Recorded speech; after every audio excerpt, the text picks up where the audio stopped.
예, 안녕하세요. 양원석의 복지생각 양원석입니다. 안녕하세요, 여러분. 복지마블TV의 양스텔라입니다. 반갑습니다.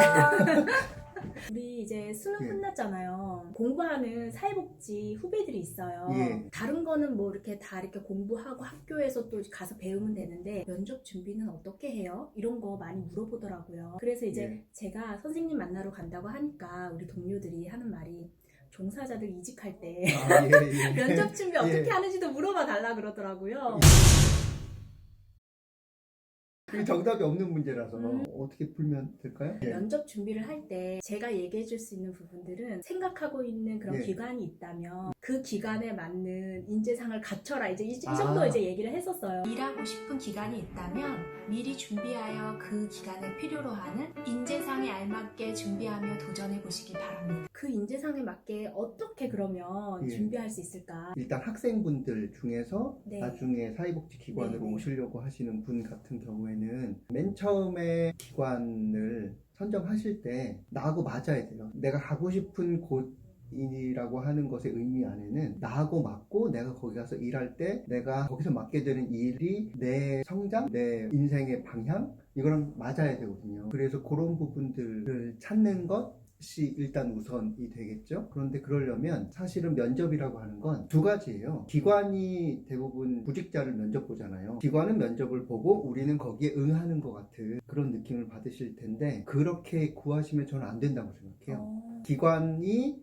구직자를 면접 보기도 하지만 구직자가 내가 갈 곳인지 아닌지 기관을 면접 보는 곳이라고 생각해요. 그렇게 가야 돼요. 그래야 매달리지 않아요. 저를 뽑아주세요 라고 하면서 거짓말로 척하지 않게 되고, 척해서 만약에 취업되잖아요. 예. 그러면 그 기관에서 계속 그걸 기대할 거 아니에요. 요구하고 척했던 모습을. 그런데 나는 짧은 시간에는 척할 수 있지만 일상을 살면서 척하기 어렵거든요. 그러면 어느 순간 내 본성적인 나의 특성적인 개성적인 게 나오는데 그때 가서 기관이랑 안 맞는다는 게 서로 발견되기 시작하면 같이 하고 싶은 마음보다 헤어지고 싶은 마음이 훨씬 더 커져서 네. 서로 불행해질 수 있거든요. 네.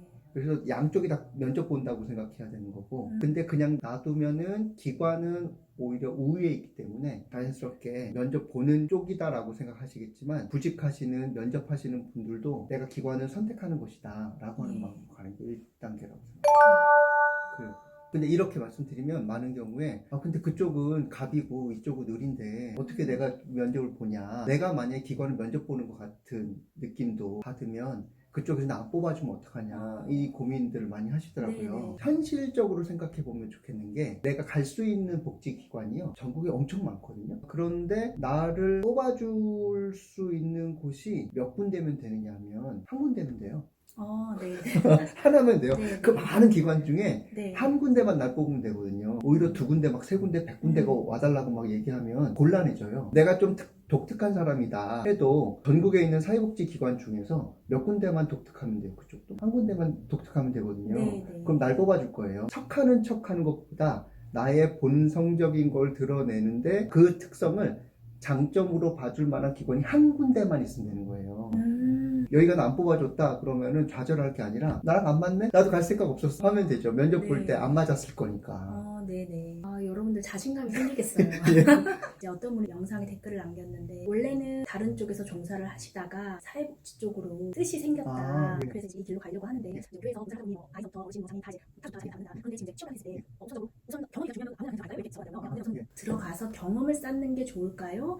이렇게 물어보더라고요. 현실적인 조건들이 조금 있어서 연령이 어떻게 되시느냐에 따라서 다르게 설명드릴 것 같아요. 한국 사회의 문제라고 할 수도 있지만, 팀장보다 팀원이 나이가 더 많으면 네. 부담스러워요. 기관에서 연령이 좀 많으셔서 늦게 공부하셔서 사회복지 하셔서 현장에 가시겠다 하실 때는 좋은 것을 고르기에는 이 기관의 수가 너무 현저하게 줄어들어요. 모집단 네. 자체가. 계속 버팅기기보다는 경험을 쌓으시면서 현장의 끈을 만들어내고, 그러면서 조금씩 옮겨가시는 것도 저는 현실적 방안이라고 생각하고요. 네네. 그런데 학교 졸업하시고 바로 취업하시는 정도의 분이시다 네. 라고 하면 아무 데나 가지 마시고 좋은 곳에 가셔야 돼요. 좋은 곳에 가셔서 제대로 된 방식의 사회복지 배우고, 네. 그리고 좋은 조직을 경험하셔야, 네. 그래야지 본인의 성장이 빠르고 자기의 성장도 빠르면서 당사자도 돕고 지역사회도 도우면서 그것이 자기 경력이 되면서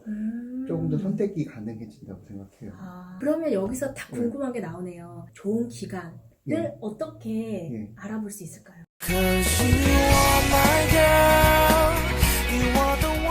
좋은 기관을 알아보려면 제 마음이 뜨거워지는 나한테 맞는 곳을 가서. 그렇죠. 예, 예. 자기 자신을 아는 게 가장 그렇죠. 좀 중요해요. 너무 중요하죠.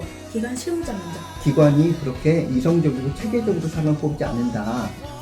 팩트입니다. 진짜 좋은 분 만났다는 생각이 좀 들어요. 너무 좋네요.